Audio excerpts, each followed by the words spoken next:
it's a time to decide, do we run the technology? Does the technology run us? Are we going to continue to have elections that mean anything? Are we going to continue to think for ourselves, or are we going to just let the biggest tech companies decide who wins every election from now on? I look at search, and I look at Google News, and I see what it's doing, and I see Google executives go to Congress and say that it's not manipulated, it's not political, and I'm just so sure that's not true. I think the big problem that we have today is there's an ambiguity about whether tech is neutral or whether it's biased. And, I think as someone with a PhD in computer science and 5 years of working at one of the world's top computer science companies, I don't see any doubt that it's very politically biased. They may be able to stop one man, but they can't stop all of us. Your courage will be contagious, and it will awaken a sleeping giant. Be a catalyst for change. Be brave. Do something.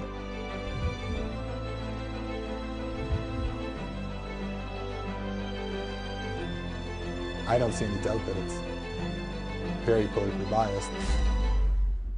Bias in big tech is big news. Just yesterday, the Justice Department launched an antitrust review. 2 weeks ago, I was at the White House summit to talk about big tech with the president and other influencers. Project Veritas investigations have been featured in congressional hearings, in both the Senate and the House. Our momentum is growing, and today we have another Google insider, this time out of the shadows, a brave man who is breaking the wall of silence to go on camera as a current Google employee and expose a troubling truth. My name's Greg Coppola. I'm a senior software engineer. I work on artificial intelligence and the Google Assistant. Yeah, overall, I'm very concerned to see big tech and the big media merge basically with the political party, with the Democrat Party. Greg Coppola works in Google's New York office. He says from his insider's view, the reality of Google's political bias is undeniable. Don't have a smoking gun. I've been coding since I was 10. I have a PhD. I have 5 years of experience at Google, and I just know how algorithms are. They don't write themselves. We write them to do what we want them to do. Mm-hmm. And you can use machine learning, but even then, you can get the results of machine learning to come out the way you want them to. It's just a tool that we control. I look at search, and I look at Google News, and I see what it's doing, and I see Google executives go to Congress and say that it's not manipulated, it's not political, and I'm just so sure that's not true.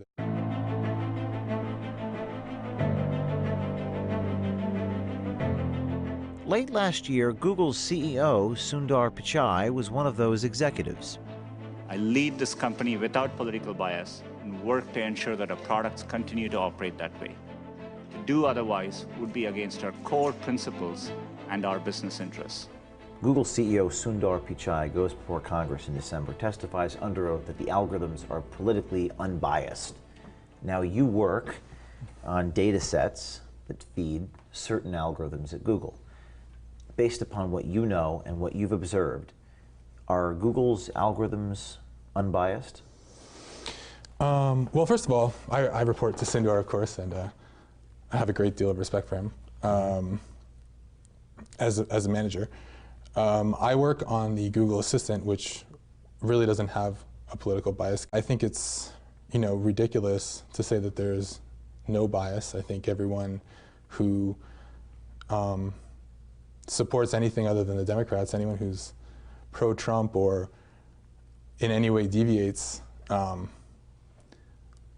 from what CNN and the New York Times are pushing, notices how bad it is. I think maybe in his mind he can justify it through some redefinition of what the word political is. But I think if you look every day and with every query for, say, for example, Donald Trump, Google News is really an aggregator of just a handful of sites, and all of those sites, really are vitriolically against President Trump. which I would really consider to be interference in the American election. And the Google CEO did testify under oath that Google's algorithms are politically unbiased. Was he lying? I mean, lying is a strong word. I definitely don't think it's true. I think what they do is somehow put an extreme bias on certain sites. Like, for example, CNN is the most commonly used source in Google News. 20% of all searches for Donald Trump, all results for Donald Trump are from CNN. And when that's the entire internet of millions of sites. CNN is something that Donald Trump and a lot of his supporters, I think, would call very fake news. So one has to wonder how it really got to be that way. Coppola says he saw all this coming to pass during the 2016 presidential election. Well, I started in 2014. 2014 was an amazing time to be at Google. We didn't talk about politics. No one talked about politics. It was just a chance to work with the best computer scientists in the world, the best facilities, the best computers, and free food. I think as the election started to ramp up, the angle that the Democrats and the media took was that anyone who liked Donald Trump was a racist, even a Nazi. And that got picked up everywhere. I mean, every tech company, everybody in New York, everybody in the field of computer science basically believed that.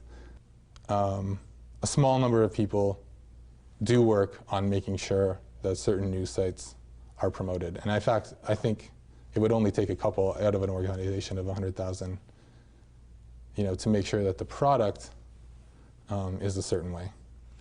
Yeah, but actually, on a day-to-day basis, I think probably a lot of people know that I like Donald Trump and they don't really care. Yes, Greg Coppola is a rare bird. He's a Google engineer, a New Yorker who was raised in Canada, who likes Donald Trump. I grew up in Canada as a teenager in the 90s. It was a very free environment. I really appreciated that. I'm someone who enjoys questioning the norm. I'm someone who likes to ask, why something's happening. And I think we should continue to teach kids to do that. And I think the system, the way that Google works, the way the Democrats work, the way all their allies in the media work, they really don't want a lot of questioning of anything. They really just want to call people names to get them to toe a certain line. And I think it's a harmful, dark view of society, and I would like to see tech that just supports human freedom, free thought. According to Coppola, big tech's political agenda is dangerous in large part because it is hidden. Well, I think we had a long period of 10 years, let's say, where we had search and social media that didn't have a political bias. And we kind of got used to the idea that the top search result at Google is probably the answer. And Robert Epstein, who testified before Congress last week, looked into it and showed that, the vast majority of people think that if something is higher rated on Google search than another story, that it would be more important and more correct. And, we haven't had time to absorb the fact that tech might have an agenda. I mean, it's something that we're only starting to talk about now. That's why I'm talking to you. Adding weight to Coppola's concern was the Senate testimony of Dr. Robert Epstein, a highly respected researcher, scientist, and interestingly, a Democrat. He told the Senate Judiciary Committee that Google and big tech's political bias could have a significant impact in the upcoming presidential election. And looking forward, if I understood your testimony correctly, you said in subsequent elections, Google and Facebook and Twitter and big tech's manipulation could manipulate as many as 15 million votes in a subsequent election? In 2020, if all these companies are supporting the same candidate, there are 15 million votes on the line that can be shifted without people's knowledge and without leaving a paper trail for authorities to trace. But in any event, most people's job is not political and doesn't involve politics. I mean, there's a vast number of systems, and a lot of them have nothing to do with politics, like processing natural language. Mm-hmm. In fact, I would say that Google actually, in terms of the assistant, is taking much longer to build the assistant than it would otherwise need to, because there is such a respect at Google for privacy and for user data. And I hope you leave this in, and I hope people realize that there is really, I would say as an insider at Google, there is a lot of interest put in taking care of people's data. And conversely, it means that you know, the list of reputations, of mappings from news site to some number representing their credibility is probably something I can't access. So why did you decide to come to Project Veritas? Well, I think that you guys have done a lot of good reporting on a variety of topics, and I think, you know, some of the reporting about Google, some people might not be too happy about, but overall, I do think it's a credible news organization. Well, I think we're just at a really, you know, important point in human history. I think for a while we had tech that was politically neutral.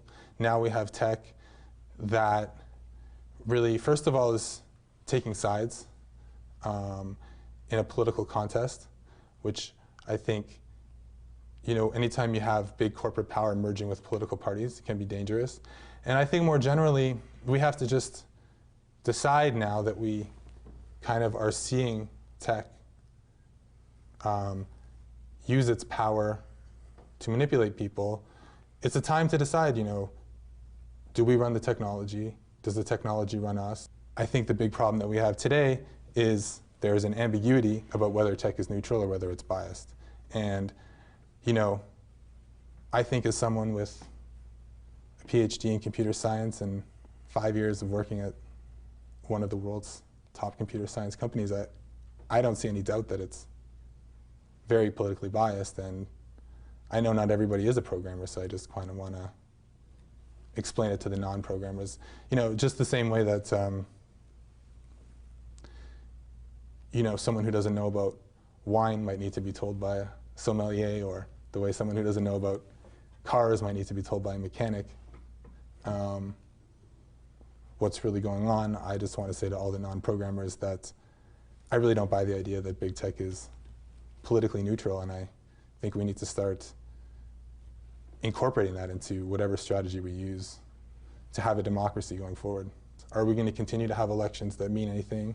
Are we going to continue to think for ourselves, or are we going to just let the biggest tech companies decide who wins every election from now on? Google did not respond to our request for comment on this story. Greg Coppola may lose his job that he loves and is well paid to do. But he came forward because he believes the American people need to know the truth about what is going on at Google.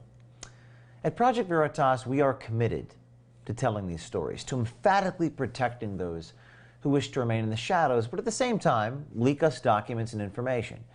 And for those brave insiders who do step into the light, we praise you.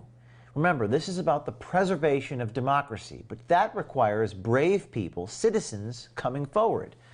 And the big tech companies can't deny and can't stop an army of whistleblowers.